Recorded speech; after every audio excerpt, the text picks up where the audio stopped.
the gold. It could be too far. No, he's kicking. Oh, what a catch! Puts a spicy forehand out in front of Naomi Morcilla. Wu for the win. Team Canada. Darren Wu! Santos with the layout grab. Oh, that fantastic grab. The claws of Chaffer. Canada just became the world champions. Yo, Canada and the rest of the world.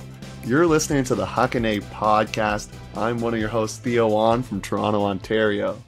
And I'm Danie Proby. I'm from Vancouver, BC, and we are your coast-to-coast guide to all things Canadian Ultimate.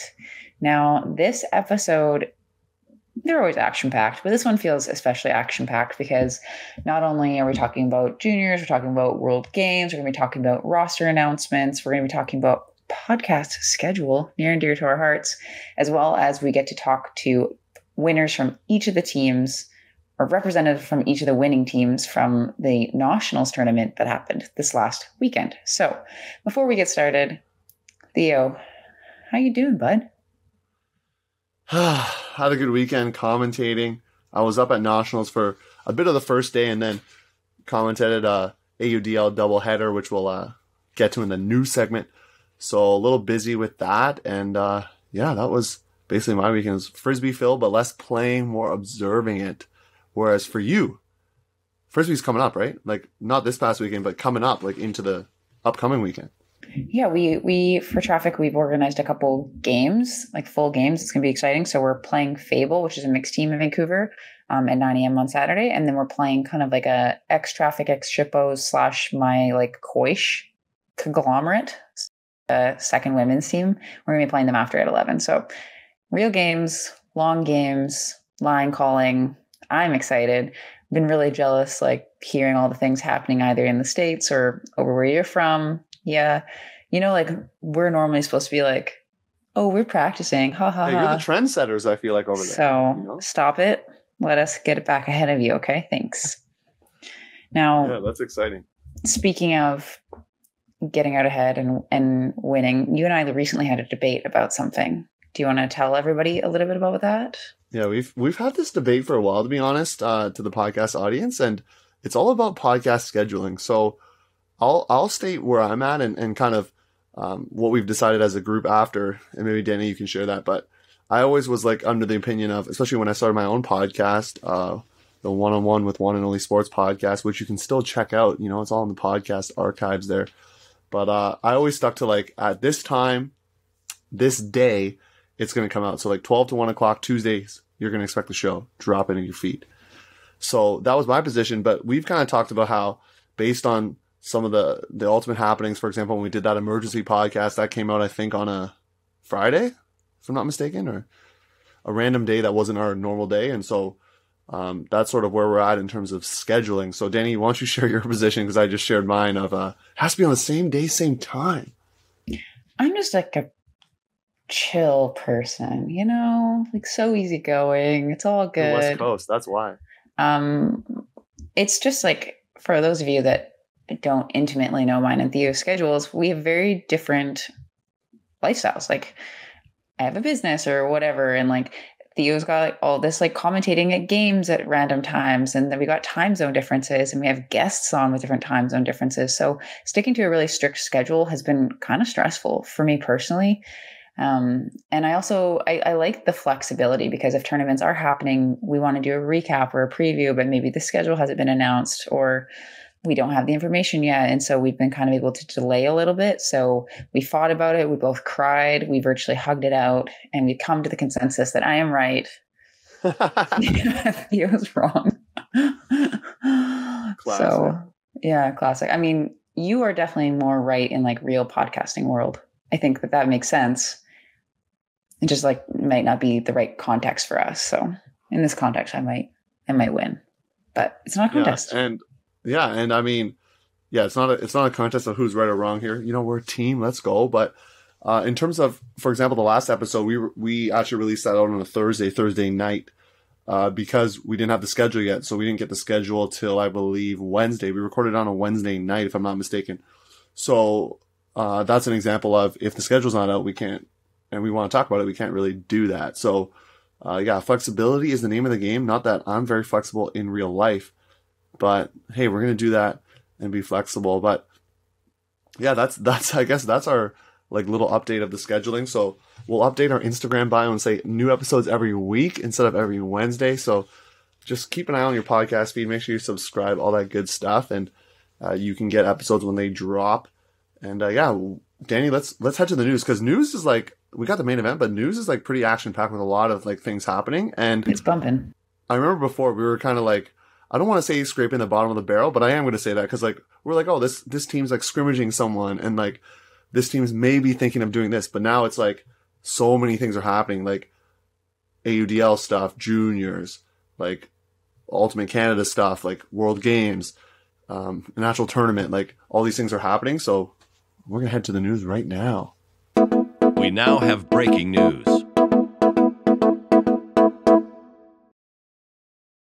All right. Welcome to your news section of the Huckin A podcast. So, World Games Training Group was dropped. Theo, tell me your initial thoughts. I know we're going to be doing a deep dive into this topic potentially next week, but I want to know, when you read this, what did you think? Is there any surprises? Anything that you're like, of course, this person's on it? Like, just tell me. Tell me all the things. Wow, I was not prepared for this question, to be honest with you, but I like it because it's spontaneous. That's good. I'm just looking at the roster now. I mean, seeing obviously some usual names like the Morgan Heber, Kevin Underhill. You're going to remember those names. Catherine Hui, is that how you say it? Well, I think it's now Catherine Menzies just got married this last weekend. Well, congratulations. And so I'm used to seeing those names, and like Andrew Carroll, for example, but seeing some newer names like Erin Daly, who I've kind of watched her ultimate career a little bit, had her on my own podcast, and seeing some of these up-and-coming Toronto players like Nathan Hurst on the roster, Phil Turner, who had just had an amazing weekend, which we'll talk about for AUDL, and seeing some, even a person who's played in the States, Thomas Edmonds. Not sure if people know him, but he played for the University of Pittsburgh for a year, and so that's kind of cool. And then you see a lot of up-and-coming Furious players as well, and there's just a lot of representation here, but also I see some Quebecers out there, so I like that. Different provinces represented. Malik Auger Samar is out there. I'm not sure how you say this name, but is it Marie-Ève Beauchemin? Is that right? Did I get that right? Yeah, I know. I think, is she living on in BC or? Yeah, playing traffic this season. But she's originally from Quebec, is that correct? Yeah, plays Iris. Yeah, and then Alec Arsenault is someone that I've really enjoyed watching, and I don't want to give away all my predictions too early here, but he is someone that I really like. I've seen him play, and he's super athletic. And so I think also when we do our predictions, Danie, I was looking at the World Games sheet that Ultimate Canada put out, and they were talking about like specifically who they were looking for. So like 2 handlers that can do this, and like 2 people that can be like D-line handler stoppers. And so I think when we're constructing our like, players that we think will make it, I think I'm going to try to do that, knowing some of these players in their game, like slotting them into, okay, this person's going to be the deep, like initiate, or like this is the initiation cutter I expect to be on this World Games team. This is the main handler. And that way I'm just not picking like 7 people or of each gender randomly. So that's sort of what I'm doing with my homework. Let's get it. That's next week though. I know. I don't know if there's enough time for me to go through all of these. Nancy, me watching some sick highlights, getting hyped. What did you think right away when you saw this? I know you got some BC rep there, and I'm sure you've coached some of these players, right? Or been teammates and things like that. Yeah, I there's a lot of familiar names from past World Games. It's like, especially on the women's side, there's a lot of repeat customers. So I'm curious to see like whether they are just because they've played at that level, that they can clutch up and they've won bronze and stuff, like whether that plays a bigger hand in selection of players. I do want to shout out Mika Kurohashi. I think she's still 18 at the time of this. Making this first cut is pretty impressive. She's a baller athlete, big fan, obviously. Some really cool names. It seems very obviously Vancouver, Toronto, and like kind of like Quebec centric, which makes sense because that's where the 2 coaches are. That's where the training centers will most likely be. So I get that. For those athletes like Erin Daly and the ones coming from Winnipeg, they're going to have to fly out, I assume, for some Quinn training. Snyder, Sarah Jacobson, I see. Those are kind of your Winnipeg reps there. Yeah, but overall, it's a very fun list of names to see. we love to see it. But yeah, we'll do a deep dive. We'll do a deep dive next week. So for now, let's go on equal level. Juniors update. Theo, we got another email hot off the press. Can you enlighten what's happening? Juniors emails. Keep them we coming, love it. Please update us with what the future is doing in our country. Yeah. So Ottawa's Junior Open team, Ignite, they actually came second in 2019. So shout out to them. They played an exhibition doubleheader in Belleville, Ontario. I think we talked about it last week that they were going to do that. So, 2 games against the Toronto Elite. So speaking with both coaches, Carla DiFilippo from the Toronto side said it wasn't like Toro specifically that went. So this is what she said, so I'll just quote her. A bunch of kids of varying skill levels.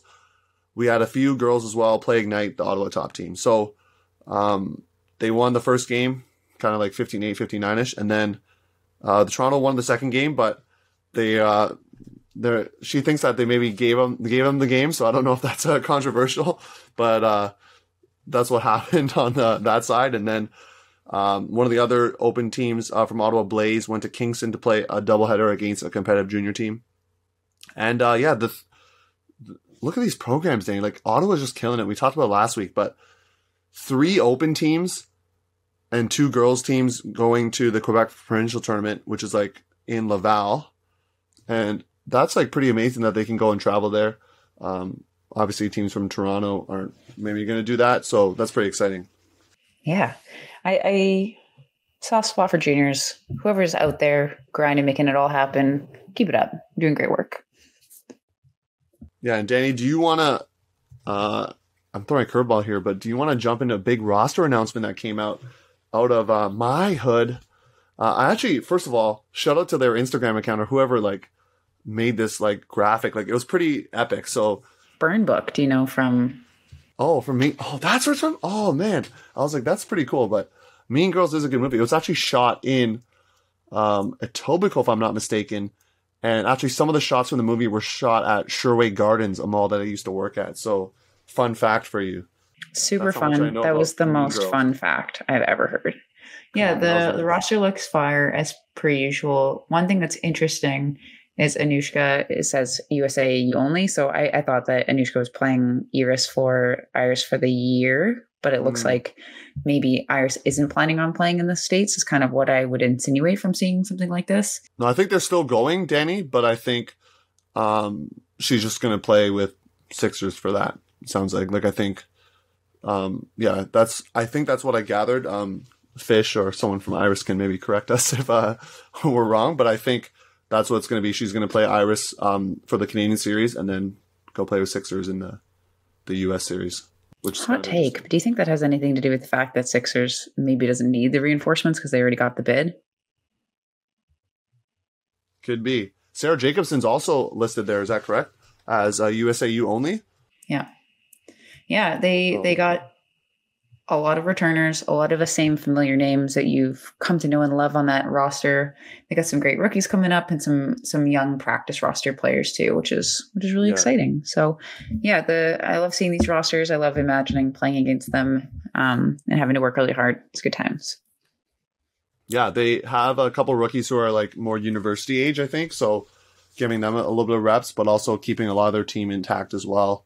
So yeah, Sixers, we're excited to see you at UCI, and we'll see what happens. I know we had talked about the potential controversy if they win and what happens to the bid. So I'm still interested to see what would happen with that, if there's going to be like a playing game or something like that. There has to be.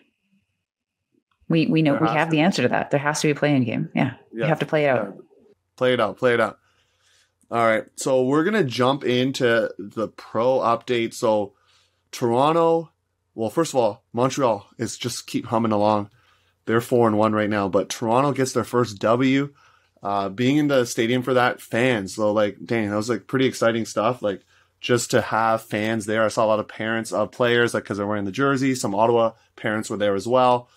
And just having people there, obviously, COVID protocols in place while at the game. It was just really cool to see the energy Toronto was feeding off of the fans. And, I'm going to be honest with you. I don't think I ever shared this, but it was actually quite, I don't want to say distracting, but it was just a different atmosphere to commentate while like our window was open, so we could actually like hear the crowd. So when heckling was happening and like people were saying like I remember at one point Remy Ojo was stretching out with the team doctor, and someone yelled, "Remy, that's why you stretch before games." And I like couldn't help but laugh because I thought that was hilarious, but I'm like on the broadcast. So it's like super funny to hear heckling like because right below us, a few feet away, are fans. So we could hear like little chatter and things. So it was actually a really cool thing, and I'm excited to do it again in 2 weeks. So that was really exciting. But in terms of results, Montreal took care of business at home against Ottawa. And then they came into Toronto and won kind of in a really exciting fashion, winning by 1 goal. And Toronto had it kind of like in Montreal territory at the last, like, let's say, like, I think 5 seconds left. And then Jason Huynh threw it to Ian McKenzie, but Ian went one way and the disc went the other. And that's how the game ended. So it was really exciting to be part of that. Unfortunate for Toronto. I think that lit a fire under them, and they were able to come back and win at home against Ottawa. So Ottawa's sliding right now. I know I had given the props to Ottawa before, but now they are 2-3 if I'm not mistaken, and Toronto, is 1-3. So Montreal 4-1. They're kind of humming along. So that bet that Kevin Quinlan made, maybe someone has to wear that Montreal Canadiens jersey. So let's go. But that's your AUDL update for you, and Canada Cup season is going to keep going this weekend with Toronto traveling to Montreal, and then Montreal traveling to Ottawa. And speaking of Ottawa, big tournament coming up, October 2nd and 3rd. Do you want to drop the bombshell of like what teams aren't going, or do you want me to do it? Yeah, no, I can do it. We knew that there was a potential chance that teams weren't going to make it in. Yeah. And we made the plea that of all the divisions, mixed and women's shouldn't have teams be cut. And even though I know there was probably 9 teams, that's kind of a little bit awkward, but there were 20 teams registered for open, or maybe 21, even 21 actually. Yeah, that's a lot. There was one added on after we recorded. So there was a comment on YouTube about it, but basically I said, there's 7 hours left. No one's going to register. And then Roy from Toronto registered. So hold my beer. We're here. Yeah. Well, 5 teams unfortunately got cut, so that now that there's 16 teams that were accepted into the open division, and we've kind of been in contact with those teams, so we do know who they are. It's Too Bad, Maverick, Roy, Boat, and Magma are all going to be on some sort of wait list or another, I assume. So if the teams drop or can't make it last minute, these teams can get called up, and they're all from the same region. 4 of the 5 teams you listed are from Ontario. So Too Bad, Roy, Boat, all from Toronto, and Maverick from Kitchener-Waterloo, my alma mater, and then Magma from Montreal. So to give context to the audience, all 4 of those teams listed from Ontario did not make nationals in 2019. So Boat last made it in 2018. Roy last made it in 2018. Too Bad also last made it in 2018. And Maverick hasn't played nationals since 2016. So that's just some context. Magma did. I was just looking at the results. Magma did make nationals in 2019, but came in 15th. So that's sort of your roundup. And I think teams still have to accept the invite, if I'm not mistaken, from like Ultimate Canada to say like you're actually going. Yeah. So I think by the time this releases, you probably will have an announcement of what teams are going. But it'll be interesting to see which team is actually on the wait list first. I have a feeling it's probably Too Bad, but maybe it could be Magma. I'm not sure. Could be any of those teams, to be honest. In terms of thoughts, I know people are going to have a lot of thoughts about this. People are going to wonder what our thoughts are about it. So, Dane, do you want to start with, I think you were saying that, it was unfortunate that it happened, but do you think it was kind of necessary to kind of cut it down from 21 to 16, or what were you thinking? I mean, before having any kind of background information, logistics-wise, on the event, you just think, like, if teams are going to be cut, it's going to be cut from open. And if they're going to be cut from anywhere, it's going to be from Ontario. Just because of the influx of Ontario open teams that are in there. Like, I know that Ultimate Canada wants geographical diversity. They care about standings and stuff like that. And there's no way that 9 teams from Ontario are going to be the ones kind of making it in. Unfortunately, like, I know if you're one of those teams, that's kind of tough to hear, but if anyone has to go, it's not going to be like the second team from Vancouver. Like, that's not going to be how it goes. Especially in a world Worlds year where there's bids on the line. So my gut reaction is like, I'm not so surprised.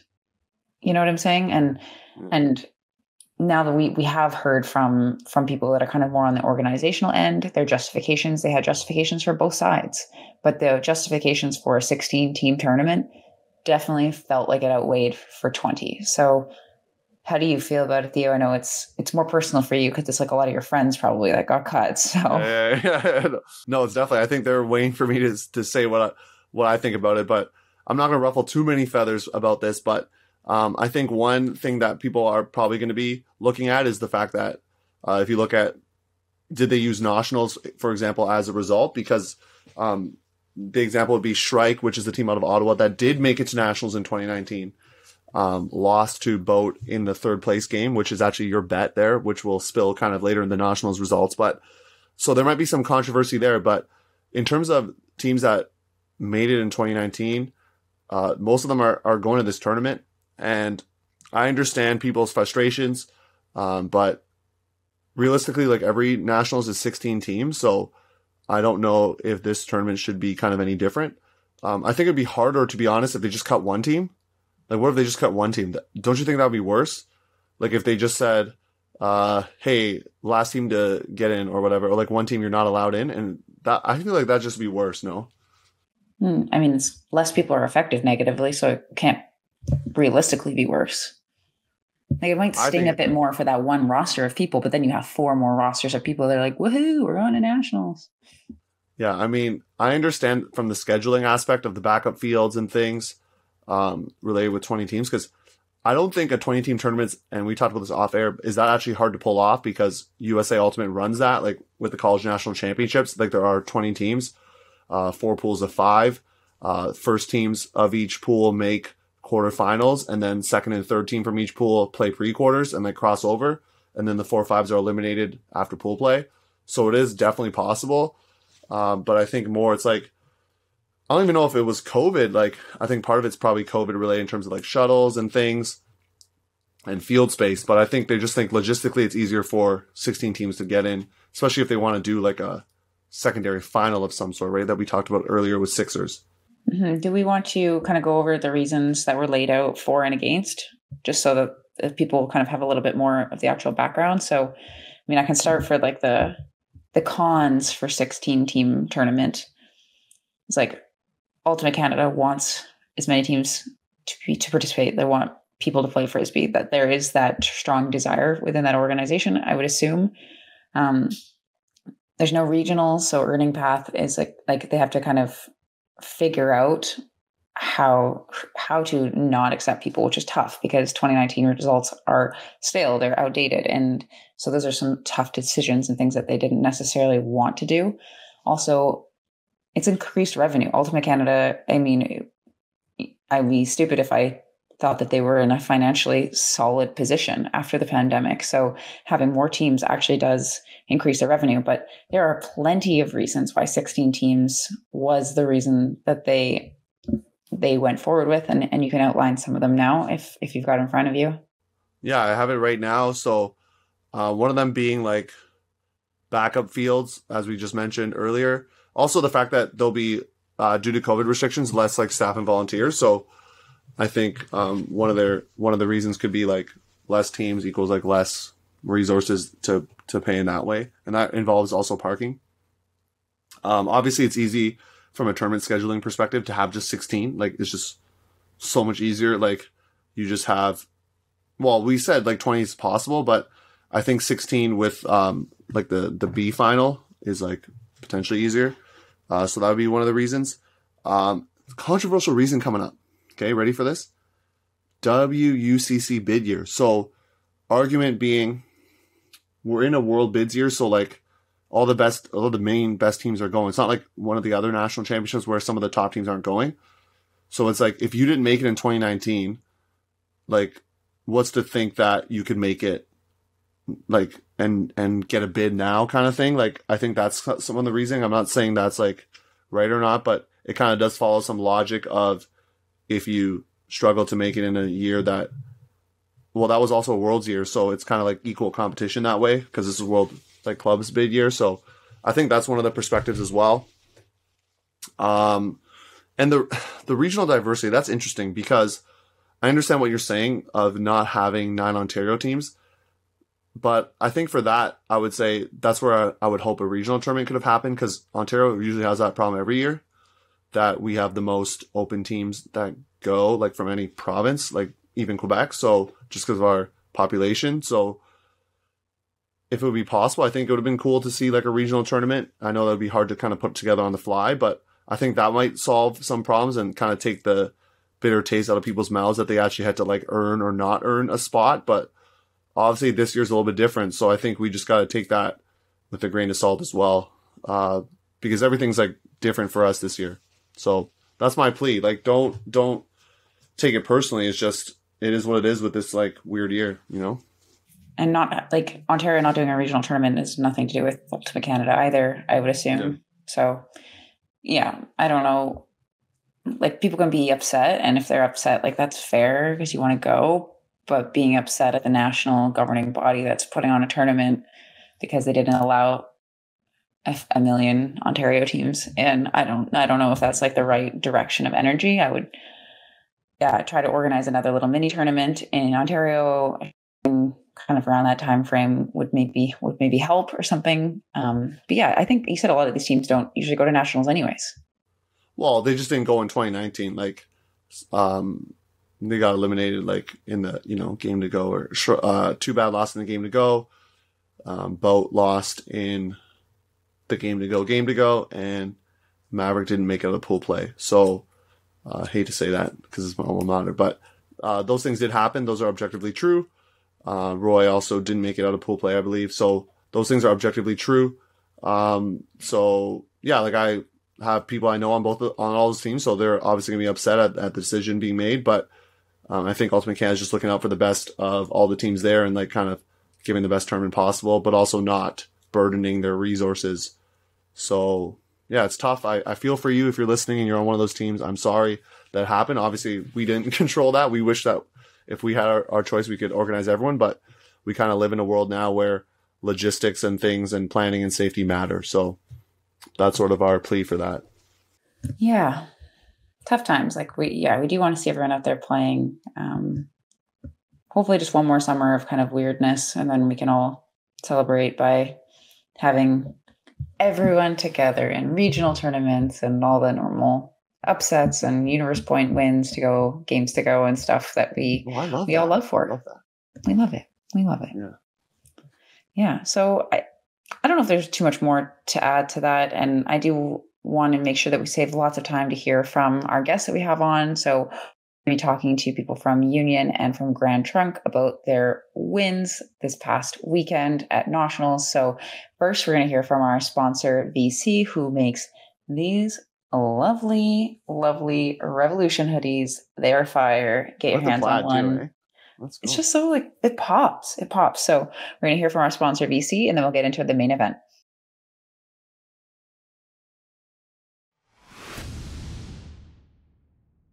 This episode is sponsored by VC Ultimate. Now, if you know me, or you've seen me on the fields, or you've seen me coaching, you know I'm repping VC Ultimate. VC is a company that proudly puts values and company before profit. VC is the world's best source for quality, design, and all of your ultimate needs. So check out VC to get your gear now. Hey, this is Nina Prévost from Iris Ultimate and Team Canada, and you're listening to Huckin Podcast, your coast-to-coast guide for all things Canadian Ultimate. Welcome back. Main event. Let's go. Nationals recap. We got some interviews coming for you as well, but let's recap the action first. And first of all, let me admit, Danny, that I was completely wrong. I hyped up Celine's Beauty Bar. I was like, their roster, look at them. They're going to finish second. And guess what, Danny? They finished last. They bottomed out, unfortunately. I know, talking to them at the fields on Saturday, they were like, Theo, why'd you pick us? Like, you gave us so much hype. And yeah, they basically bottomed out. They had a couple of players missing, I believe, on Saturday because of a Sixers practice weekend. And then also they had a couple of players that never played Ultimate before, which I did not know. So there you go. That's one thing to note. Crank defeated Union on Universe on the first day, Saturday. So that's pretty exciting. Union still ended up finishing first, but Crank was able to get the victory. And then Clockwork, a team that I kind of brushed over, to be honest, because I was like, there's just some random Mississauga team. They're actually had some players from Trail Mix, which is a team that has made mixed nationals before. So they finished third. They beat Crank on the first day, but lost on the second day. But Crank, by virtue of beating all the other teams and getting that win over Union, came second. And then Zen got fourth because they beat Celine's Beauty Bar. They split the series Saturday and Sunday, but they beat them 10-1. And that's the game where Zen came up to me. Hugo Lynch, who you'll hear about possibly later. He was like, Theo, you made the wrong pick because they were winning 10-1. So, Danie, I'm trying to remember what you picked, but I will admit I was wrong in the mixed division. Yeah, every time I see a roster that has like some flashy, exciting young players, like I know they're going to be exciting, but especially early on, there's just lots of execution errors, and teams that have players that have played for many more years are more likely going to be able to show up in these early season tournaments. So we don't know all these players. So we're making our best guesses out here, people. And I think we did a pretty good job. I think we made some exciting choices. People were talking about it. That's all you can really ask for, Theo. So don't be too hard on yourself for losing to me in both divisions. Yeah, speaking of, I guess we're going to recap the Open Division where I was completely wrong and you were completely right. So let's get that out of the way. So first of all, on day one, the showcase game that we tried to attempt to stream on my phone on the Huckin A Instagram account with heavy pixelation due to the lack of bars and reception over there in Barrie in the complex. But GT took out Hound 12-10, I believe. Well, they won by 2, I know for sure. And GT actually had a big break to end the game, so Hound called a timeout. This is a strat, Danie. There was very little time left, so Hound called a timeout so that they could have the last point. So either they score and force Universe, or GT scores and wins. So they had an offense, couple turnovers both ways, and then GT was able to punch it in for the win, and they were celebrating like crazy, and they celebrated all weekend because they went undefeated. GT, you proved me wrong in the predictions. You won 12-7. I will say with a caveat, though, for both teams were missing players. I know GT was missing Captain Ian Bone along with Nam Ho, who's a U20 Team Canada selection. Hound was missing some of their Phoenix, or not Phoenix players, Outlaw players. 3 of them were not there. Kyle Hunter, Curtis Campbell, and Ryan Polaz. And then they're also missing Jamie Millage, who was hurt. But nonetheless, GT won. So they proved me wrong. And then Boat also proved me wrong because they came in third, beating Shrike on Universe after Shrike had beat them pretty handily in pool play, 15-6. So, Danie, you got both of those right. I know you just flipped my picks. I didn't flip your picks. I'm really knowledgeable in men's ultimate from Ontario. I'm offended that you would even say that. Yeah, it's true. You knew all about it, and yeah, that works. For you looking good and me looking bad. Just a couple of quick other notes. The playing games kind of went to the top seed, so Shrike and Boat, and then the semis were kind of blowouts. So it was more or less GT and Hound kind of waiting for each other at the end, and GT taking it 12-7. So 2 Toronto teams winning it, the tournament. And yeah, those are your results. Danie, I know you're just excited to have picks. The fact that people are talking about the picks, using the picks to get fired up for their squad, like that's pretty sweet stuff.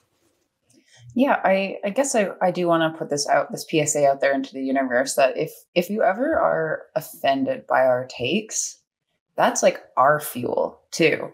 We're like, yes, people are listening. They're talking about us. So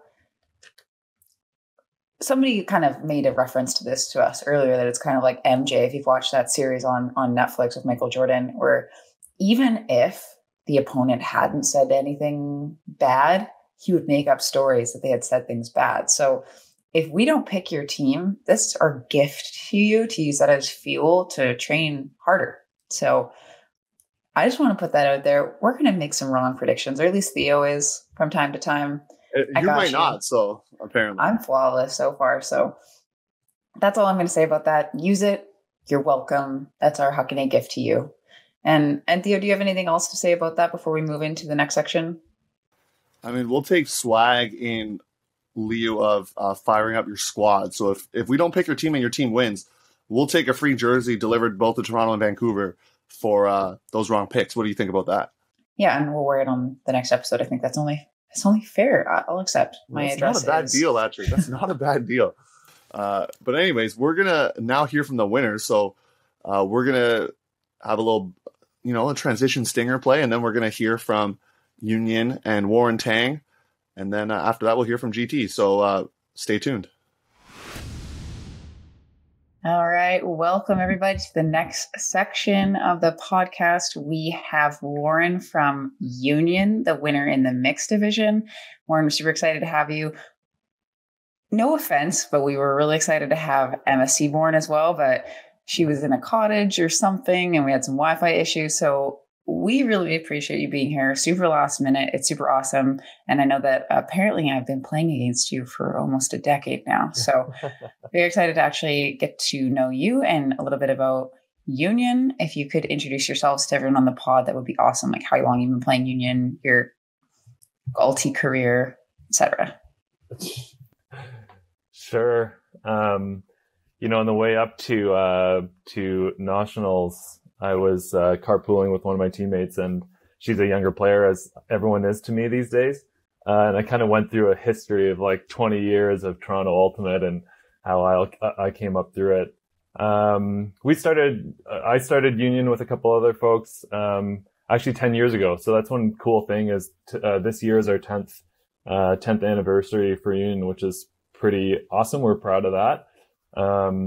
And so obviously we've been playing with them since the beginning till about, can't remember, maybe 2015, 2016 when I retired, as ultimate players do. And then I've been coaching the team for the past couple of seasons. So came back to do that. Previous to that, played mixed, played open. But yeah, a lot of mixed obviously since then. Nice. Yeah, that's pretty cool stuff. And Warren, I guess we'll jump right into the tournament here. We mentioned this in the summary earlier, but you had a little bit of a hiccup on Saturday, a universe point loss to Crank there. You're going right at it. You're going right at it. Going right at it. We got to jump right into the hot stuff. Yeah. So get it spicy. So a hiccup there with a loss to Crank, but otherwise undefeated on the weekend. So just from your coaching perspective, how did the tournament go for your team? Well, I mean, first of all, it's so glorious just to be able to play. I think a lot of people were remembering how awesome it is. Like, I think the whole season up to this point is people remembering why we, are such, cultish fans of this sport and what we love about it. And we always talk about, what a privilege it is just to be able to play, right? Obviously for many reasons this year, but in general, right? To have the health, to have the, the security in life and to be able to pursue something like this that we love. So, first and foremost, it was just awesome to be out there. And I think we want to show it too, like everyone's coming back to this after, 2-ish years off with some ring rust. And if there was any on the part of the tournament organizers, we didn't see it. Like it was a flawlessly run tournament. We never had any issues. Yeah. So that was great. In terms of the team, the team performance, I think, we went out there to try to be the best versions of ourselves that we could be at that time. Given it's the first tournament, we've had one practice together. And I think we did a lot, we put a lot in towards that, right? So we learned a lot about where we are, realistically where you are after having, a season and a half off. You've got to recalibrate, right? Where you are compared to where your skills are. We learned a lot about what we need to work on for the next eight weeks. And we put a real honest effort in. We played 4 hard games on across 2 days, and people really pushed themselves. So those are all positives. Yeah, I appreciate that your team going to the tournament is like playing the best with what we have right now. And I can't imagine how it would be as a coach going into a tournament. Like you only see your team, you said, for one official practice leading into this tournament. Like, how do you even call lines, run strategy? Like, you don't know, like, if anyone else has been training. There's just so many question marks. So to be able to win as many games and be as successful as you were is a real testament to the work the players are potentially doing in the off season and the culture that your team has been kind of cultivating over the last decade. So big congratulations to you, and really excited to see that continue on this season. So when you were going, like, as a coach going into that tournament, there's so many different things happening. There's so many different emotions and anxieties for your players and so little information. What did you have your team focus on going into that tournament? Yeah, so I will say, first of all, we have a number of players on the team that are longtime veterans, players that played since I was a player, right? So we certainly like leaned on that a lot to handle the team. It allowed myself and Emma, I think we mentioned her briefly, but Emma Seaborn's another player that started with Union alongside me and is coaching alongside me this year. And you probably would have preferred to have her on the podcast today, but you've got me, so I'm happy. I'm just happy to be in the conversation. But leaning on a lot of that presence, right? So Emma and I are trying to set kind of high level goals and big picture, keep the team target on the big picture. But then we have a lot of folks like Cam Dunning, like Eric Blanchard, like Alin, who are filling in, like Jeff McClellan, right? The two captains that are filling a lot of the gaps and having these small conversations with people, having tweaks in the things that we do that allows Emma and I to focus on the big picture. So in terms of that big picture, I think that was, what we, meaning the coaches, approached it with was, we had three main goals. The first one was to not be outworked. The second was to kind of embrace what we call a championship mindset. And that means just doing the right thing, whether you're on or off the field, to advance or further the team. And then the third thing was we called it aggressively build chemistry. And that meant on the field, talking with your actions, fakes or cuts, being definitive. It means having those conversations off the field.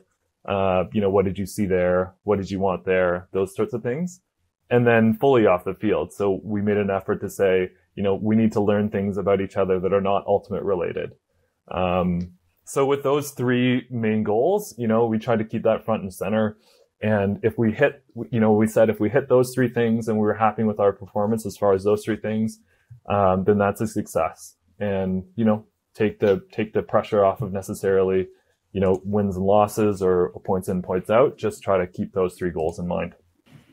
Awesome. Yeah, and speaking of goals or looking into the future here, your team is expected to be accepted or has been accepted into the UCI. So how is your team preparing for that, knowing that this tournament was happening around mid-August, but the actual UCI is going to be in early October, so lots of time in between then. So what's your team doing to get ready for that? I don't know if you talk to any coaches or captains and think that it's a lot of time to get ready. Typically we have in Canada, right? We have between, say, April, May when we do tryouts until August, and that's a good 3 to 4 months. And that's with a season clearly in your view for months and months before that, right? In this case, even having a season at all came up pretty fast. So we didn't have the typical things that we would do ramping up, over the months of organization and training and so forth, and then into the season. So, in terms of preparation, it's like all of the things, right? It's all the things you would squish into a 4-month season plus prep into a 2-month season. One of the big things that came out of this weekend is we've really recently adopted game film as a big part of our development culture.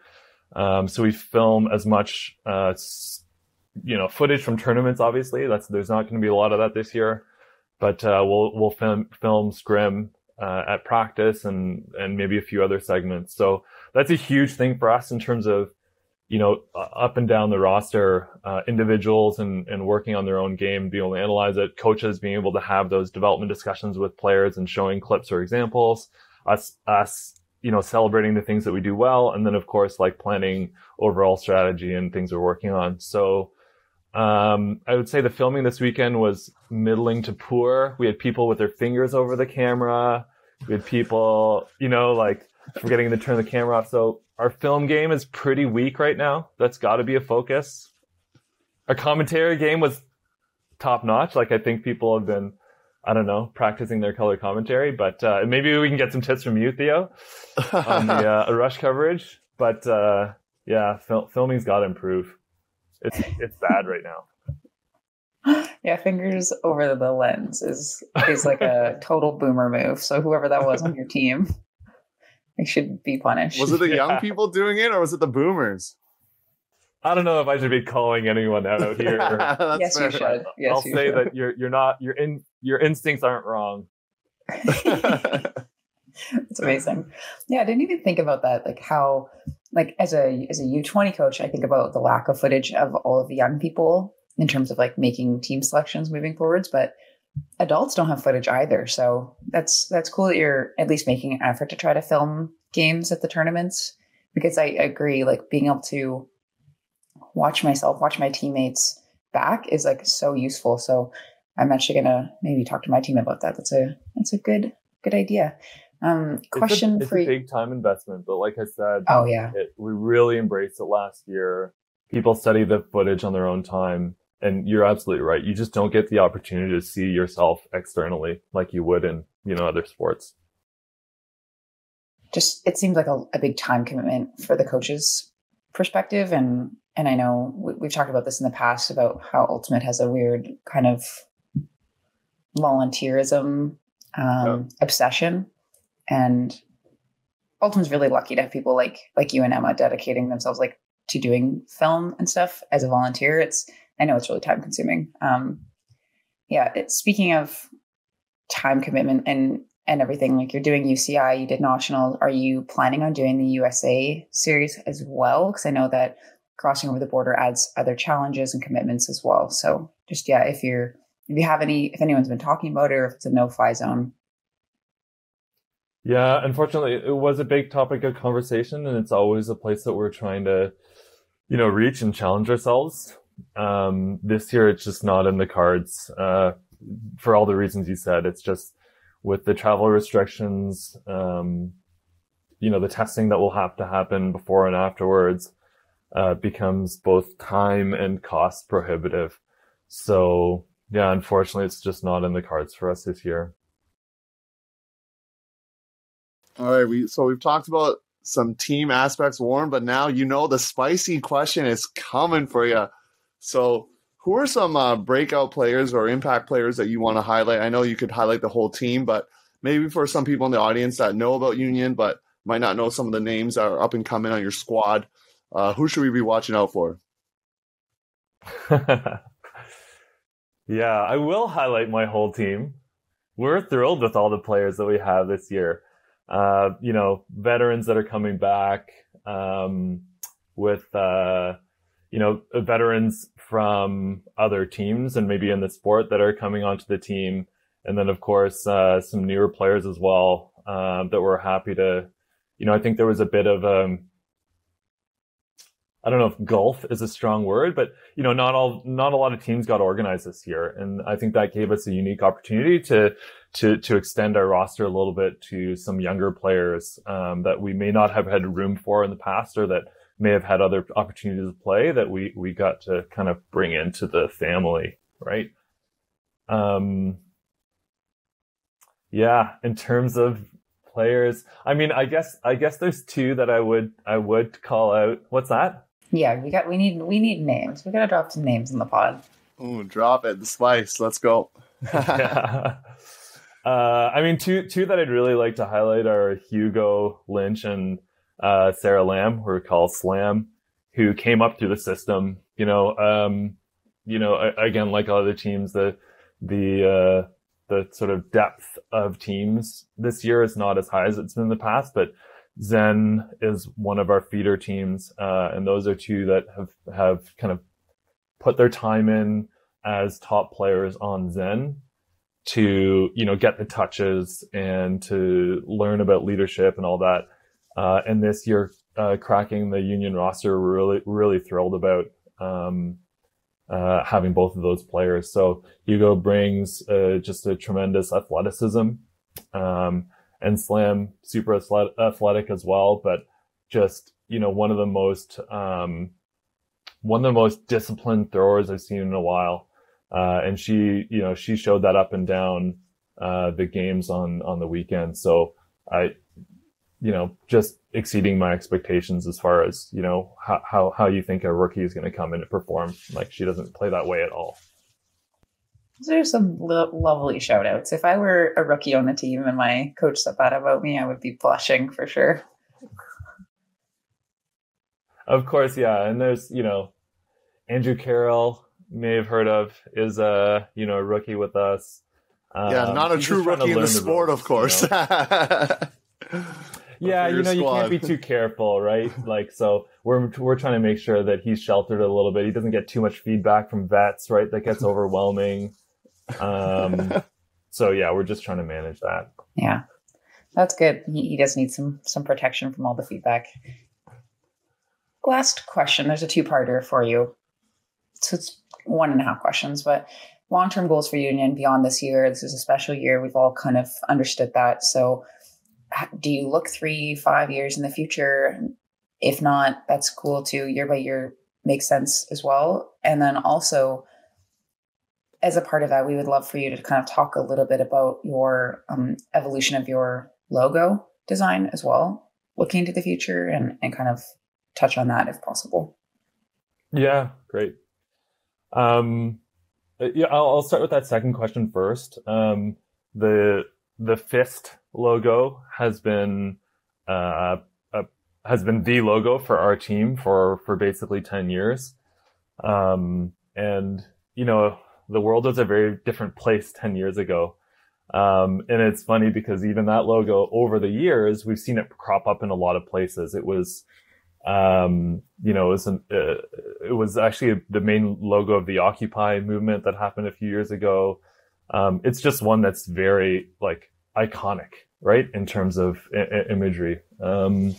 And so obviously with the past couple of years and, the rise and emphasis and importance of the, Black Lives Matter, movement and some other kind of social, justice and social diversity type movements, we felt like we didn't want to, we obviously support them and we can support them in many ways, but we didn't want to co-opt, that logo from them. And so for us to be able to downplay that and work up some of the other themes of our program, we're happy to. One of the big things, the name Toronto Union, part of the inspiration was Union Station, which is the sort of main hub, transit station here in Toronto.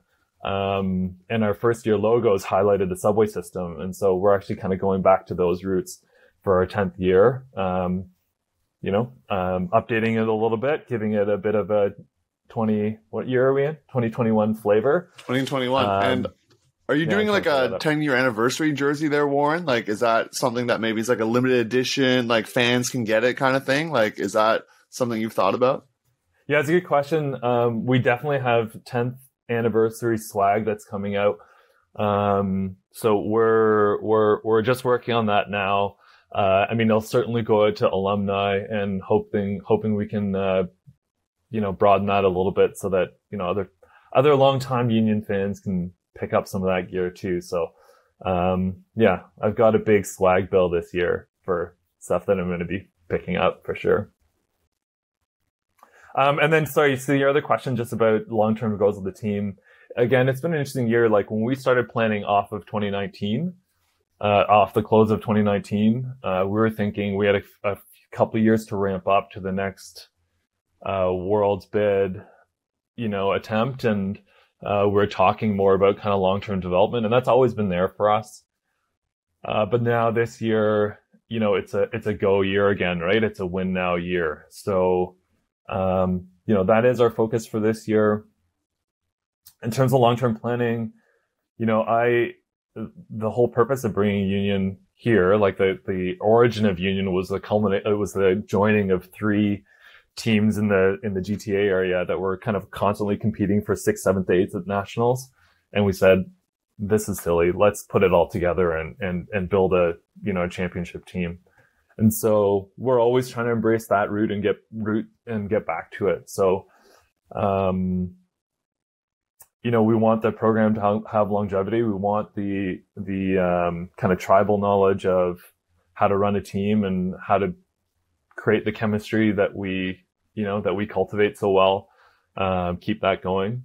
and that's always going to be on our platform. Yeah, Warren, thank you for coming in. Short and sweet interview about your team and what you're up to, and we wish you the best of luck at UCI. I don't want to give out all my picks here, but maybe Toronto-Vancouver mixed matchup in the final, but don't want to hype it up too much because some other teams might come in there. So we're excited to see what happens for you and your team. So thanks for taking time out of your day. I know, Warren, you were definitely our first choice, so thanks for coming in. Yeah, with a little bit of editing, I'll be your first choice. No, thanks a lot. This, we've all been following this podcast, and it's awesome that you're able to put this together.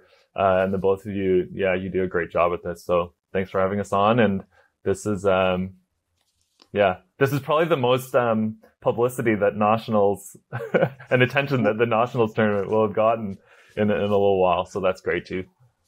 Yeah, for sure. Thank you. And right after this break, we'll be talking to the other winners of Nationals in the Open Division in GT Grand Trunk out of Toronto, and we'll be speaking to Chris Chan, so stay tuned for that. All right, welcome back, everybody. We just heard from Union, and now we're going to be hearing from the Open Division winners. Grand Trunk, we've got Chris Chan here on the pod. Hello, Chris. How you doing today? I'm great. How are you, Danie? I'm good. Can you summarize a little bit about how long maybe you've been playing for GT, how long you've been playing Ultimate, where you played Ultimate, any kind of background you want everyone listening to the pod to know? Yeah, for sure. This is my third year playing GT. I guess this is my fourth year playing men's. First year I played Refinery back in Vancouver, and then the past three have been GT.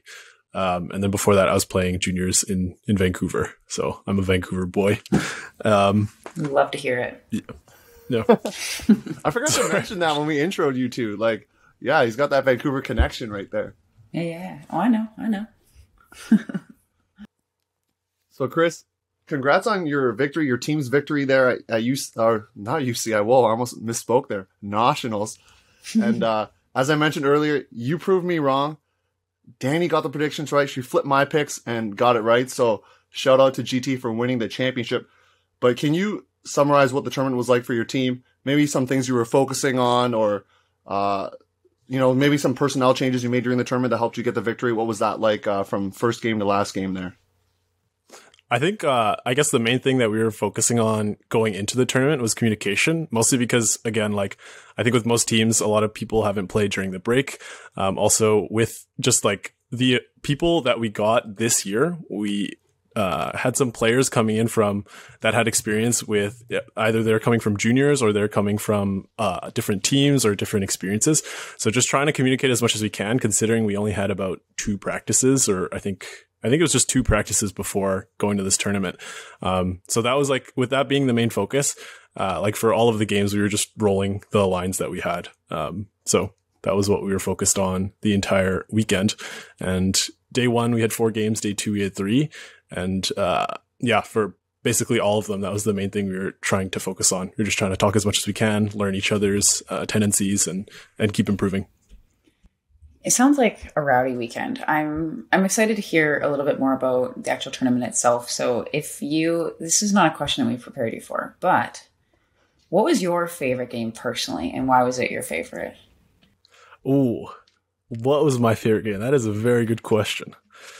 It has to be probably, I think it was the first town game, because that felt like where all of the kind of like everything, it felt like the highest stakes in that case, because, even going into the game, I think it was mentioned before that like GT and Hound had some previous history from like the last year, like in terms of like just knowing each other, knowing each other's main people, and like wanting to like prove, I guess, like what we were worth, I guess, coming into this year. So this is like the first, I guess, test of that. I remember the first half, we were going back and forth. I think by halftime, we were on serve. And I think that in my past experiences with GT, a lot of the times it was very easy, or one of the things that is always top of mind that is like a concern is our, like, we knew that we had the skill. Is our mental capable of just like withstanding that pressure and being able to play through that and keep playing basically up to what we were prepared for? And like with the prep that we had done in terms of practices, but also just all the work that the captains and players had put in beforehand in terms of communication, making sure that, I guess like that positive environment was there. I think that we'd made the adjustments that we needed to make, and we dug in, and we still kept running the lines, but we made those small adjustments on the field, and we were always supportive. I think that you could hear in Theo's live stream of the game, like the sideline was getting pumped, getting hyped. We were yelling on the side. We were supporting our team, even if there were Ds, if there were throwaways, if there were a lot of turns on a long point. But I was just really proud, especially on that last point. I remember even before that last throw went off, I was already running on because I knew that it was a good game. That's awesome. Oh, I miss Frisbee so much. Yeah, you're saying that, probably making Danny jealous over there. So jealous. Yeah, Chris, as you mentioned, we attempted to stream the game, but the bars on my phone and the data just made it for a very pixelated version. So I know some people stuck around for the stream. I know a couple players that couldn't make it for that game, like Curtis Campbell from Hound and Jonathan Chung from GT were watching it and trying to see what was going on. So maybe I think they were just listening at that point. And just being there, yeah, it seemed like a really intense game, and it felt like a game you might even see at Nationals, just with the intensity of both sides. Like they really wanted it, and there were, it wasn't a chippy game, but there were some calls and people were just like really into it. So that probably made you feel pretty good. That was kind of like a mid-season kind of postseason feel, right? Yeah, I think for sure in terms of, postseason as in like the Nationals tournament. Yeah, like, Nationals, yeah. Like I guess it's been about a year and a half since the last real games and tournaments. And like that was the first time in a long time that I've just felt that level of like excitement, anxiousness, just like the stakes were there. It felt like that okay, I just kind of remembered like, oh, right, this is why these are the types of games that I play Frisbee for. Like this is what makes it fun. Yeah. That's sweet. And so speaking of national championships, let's swing into talking about UCI. So your team is, I presume, going. We talked earlier in the news about some teams that didn't get in, but we're going to assume that GT did get in based on previous results here. So how's your team preparing for that tournament? Obviously, it's a little bit ways away here in early October, so you still have a month and actually almost like a month and a half. So, how's your team preparing for that tournament? In terms of prep, just like straight by the numbers, we're practicing twice a week right now with some scrims lined up. And I think we'd recently just talked about, because the nights are kind of getting shorter and like we don't have lights on our field, potentially adding a third one for the weekend kind of in the morning if we can. But apart from that, like, again, our captain's been doing great. Like they've been giving us some games or some articles for review before practices. So we're all on the same page of what we want to kind of work on. And we got some scrims lined up too. Like we've already had one before the recent Not-ionals tournament. We played against, the Sheps. So it's just like the old GOAT players, like all on that team. And that was a great, I think they did by a couple. Yeah. Okay. Like we had one practice beforehand. That's the one thing I'll do. I remember that. Okay. Sorry to go on the side, but, D Wong played on their team and like he was just with them for that game just because of like numbers and like what we thought would happen. We had one practice beforehand and we only learned vert. So the entire game we ran vert. So it's just like, okay, first 4 points we were on serve and then they zoned us and we were like, oh no, like what do we do? And we just kept running vert. And then D-Wong told us this after, but at halftime, their captains were just like, yes, they really like vert. And then he just like didn't say anything. He just like kind of held it in, but we were just like, yeah, that's all we've learned. But yeah, they won that by a couple points. They had all the throws still dialed in. They're just better. John Hassel was there, right? Yep. John Hassel, Chua. Just great players I've been learning from. It's great to be able to play them.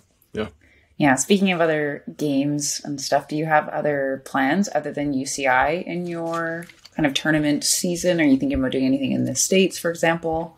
What's going on? I don't think so. I think UCI is the main tournament. But apart from that, I don't think anything in the US, but I did hear that the captains or there is talks about putting together kind of like an Ontario tournament almost, or just like a scrim tournament sort of thing. I'm not sure about the status of that, but that would be pretty cool. Yeah, if that happened. Yeah. All right, Chris, the question you've been waiting for. Okay, we prepped you this beforehand, but you're gonna give some love to some players that maybe if people looked at the roster, they might not know based on name recognition. So players that you think are going to break out this year and they're going to be household names by the end of the season? Give some love out there. Come on. If it's the new players, I gotta first shout out the people that are maybe unknown that I hope, are on the come up. The 2 McMaster rookies that I've been wanting to, I've been trying to help improve because I honestly think that they have so much potential. It's Caden Markle and Jared Wonder. Those 2 played with McMaster on me, and they were in their first year. I was in my last, and they're both kind of like the athletic cutter types. Caden, it was his first year ever playing Ultimate, and he made the team because he just has so much, he just has a positive learning attitude. He's got that grit. He's just super athletic too, so he'll just bid. It's just great. But he's smart about it too. He's not the type to just throw his body around. Okay, he does, but he does it in a safe and smart way. So that's always good. And then with Jared too, he's played on Whiskey Jacks a couple times. So he has that experience. He's that athletic cutter too. He has but he knows the systems and cuts too. It's just, I don't think he's ever been on a team before where it's just I guess, people that are around his, development stage almost, where they're still on that rise or still kind of this is his first time, I think. So those 2 players I'm really looking out for in terms of development this year and maybe next. Should I keep going? Yeah, a couple more not breakout players, but people that really have a high impact on your team.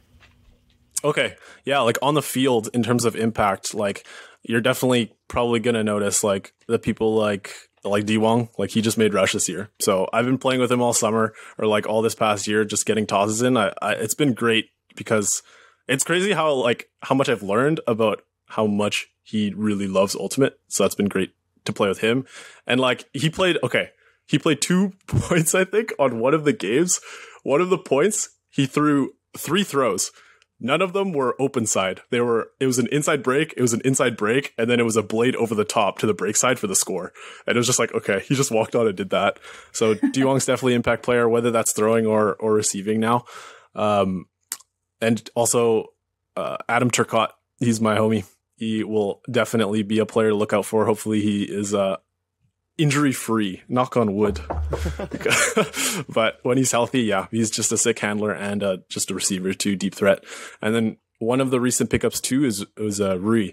He's gonna be he made some crazy athletic plays too. I don't know if you could see on the stream because of the pixelation, but he made a horizontal clap catch layout, and I was and he just got. I was how's that even possible? But yeah, in terms of impact players on the field, those are 3 that come to mind. And then the last person that I have to mention after talking after the tournament is our captain, John.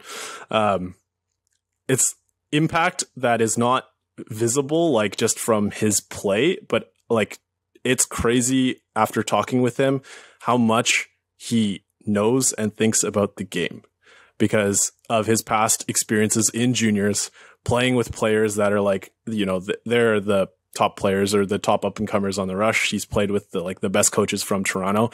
And he told me about how, I don't know if I'll just say it. But he's in the shower and he's just thinking about plays. And he's just what would happen if this cut happens here? And he's just don't you do that too? I'm no, I've never done that.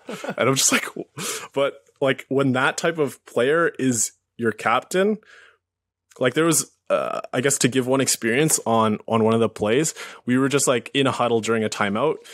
We had called something to in terms of one adjustment, and he's actually, no, do this instead. And it was the right adjustment. I think after that play call, it was a high stall count. It got thrown up and then we got the turn. And it was just because he knew to make that adjustment. So he's the type of, he's for him to be the captain, his impact will be just you won't see it just from his play. It's just throughout the team. So those are amazing shout outs. I think captains don't get enough praise, and I know that there's some prestige to the role, but it's so much work behind the scenes. If you have a coach, it's a little bit less work, but it's still so much logistics. You're still involved in a lot of the strategy. So as a person who's had captains and captained, I appreciate that shout out a lot. And in moving towards the future, has your team or your leadership kind of expressed sort of a long-term vision for the team looking beyond this year? What are your team's goals or anything like that? I think Well, just in terms of goals, like Bones has been, or Ian Bone, one of our other captains. He's been great. He has like a master Excel sheet. That's like he said, like that's his baby. But in one of those tabs, it's like team goals and individual goals as well. Sorry, the individual goals. So it's like each person can go in and write what they want to do.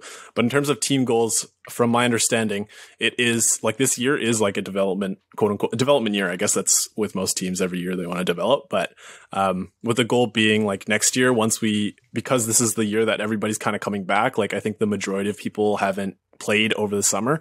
It's like we're trying to get our systems in check, make sure everybody's on the same page, develop those younger players, make sure we have that team synergy among the different pieces that have come into the team this year, and like hopefully be competitive next year for that podium. So I think that is our long-term goal from what I understand right now. I have a follow-up question, Theo. I'm going to interrupt you because you look like you're about to say something. No, I'm good. Okay, so we did mention that Theo had bet against your team.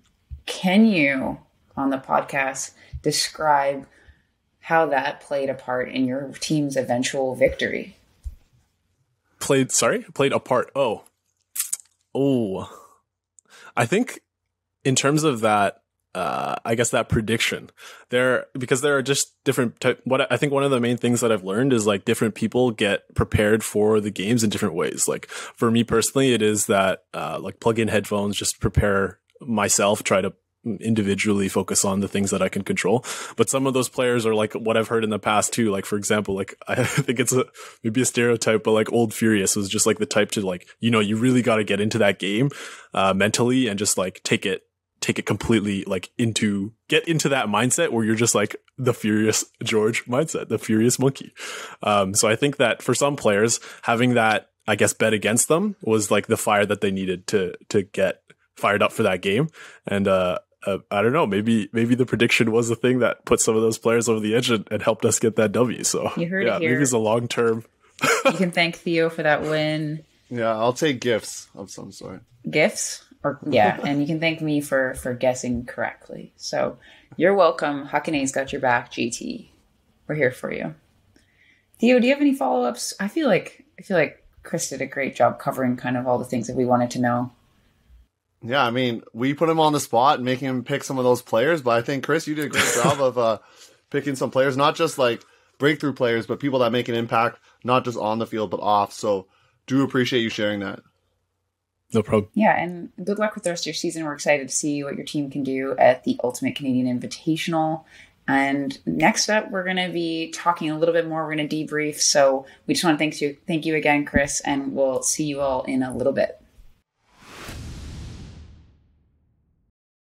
So Theo, I know you enjoyed hearing from both of those teams. This is like your hood, but it's nice to kind of talk to the winners after the tournament. This is a cool thing that I think we get to do on the podcast because you can see scores uploaded online. You can see stuff on social media, but actually kind of getting into the heads and the mindsets of the teams of what led them to those victories and their favorite moments, breakout players. Like that was awesome to hear from both teams. How did you feel about it? Because I know that you're taking a little bit of flack over the weekend, but talking to these teams, maybe you had a part to play in their win. I don't know. Yeah, honestly, I'm not going to take any onus because they're the ones playing and I'm not the one playing. So come on, like I'm not going to take ownership of that. But if that puts a little fuel in the fire, like Danie, I would say as a player, and I think you can admit this, like if someone doubts you, that just like fires you up. No, like if you don't like. Oftentimes, if you do get picked, like I remember this vividly, GOAT was picked to do well because they finished second or they were seeded second at USA National Championships. I believe it was 2014 or 2013. And a whole documentary was made about them. Expectations were high, and they ended up not doing well, right? And then the next year, they actually ended up making semifinals, beating Revolver with no expectations. So sometimes the expectations can be too high. So if we predict your team, sometimes it could be like a jinx. What do you think about that? I definitely think feeling like there's a chip on your shoulder is so motivating. I remember one year UVic went down, we won a tournament and Alti World wrote about it, that it was a fluke or it was because it was windy. We won Santa Barbara Invite. We ended up finishing 6th in the rankings and they said it was a fluke. And so we were like, F that. And then we like trained harder and we did well the rest of the season because of that doubt. So shout out to Alti World, doubting a small town university from an island in Canada. Super fair though. yeah, I think it's definitely motivating. I don't know. Yeah, and just hearing about both teams' approaches to kind of long-term development too, and not just obviously there's kind of a win now mentality, but also looking into building systems like for Union using game film, for GT a lot about even just for Chris Chan personally mindfulness, but trying to bring that to the rest of the squad. I just feel like those things are going to be helpful in building their team, just not for this year, but for the next 3-5 years. And both of those programs have been very long-standing. GT a little bit more. I believe it was started even before 2010 as like the feeder team for GOAT. So having those systems in place, I think will just be helpful regardless of who's on the team, right? It's just going to carry over. Yeah, totally agree. And you're speaking about the future here. For the future of our podcast next week, what do we have to look forward to? Well, Danie, I'm gonna say this on the air, but I'm a little bit nervous about this episode because we're gonna be trying to narrow down the applicant pool, and we talked about it earlier in the news, and so we're actually gonna I'm gonna go through. Okay, what are they looking for? 2 cutters, to this, and I'm gonna try and narrow it down, but we're gonna inadvertently throw some shout outs, but some shade too, because we're not gonna pick certain players. So, Danie, are you nervous about this? Because I'm a little bit nervous, but excited to do it. Yeah, after this last episode, it makes me realize that if you make kind of more exciting picks, it's a little bit less risky almost, because if you pick all the people that maybe made it last time, I don't think that that's exciting. So I'm gonna throw out some interesting names out there, and I'm excited to see what percentage. It's a contest between you and I, is who's got the more of the percentage of the answers right. So that's kind of for sure what I'm going for. I'm going for excitement and just to beat you, clearly. So yeah, next week we're going to be talking all things World Games. Maybe we might even have somebody on potentially, but we might just kick it solo. So yeah, you can look forward to that. And Theo, do you want to plug our socials? I mean, I feel like I do it every week. So if you're not following by now, I'm like, what are you doing out there? But we're close to 500 Instagram followers. Help us get there. I think we're 20 or 19 or something away. So throw us a follow there on Instagram or tell your friends. And then I know we gained a bunch, Danie, from the live stream. So that definitely helps, the pixelated live stream. Once again, you can email us, hucking@ultiworld.com. We've already, like we've said, been very transparent with the audience. We receive emails quite often from people.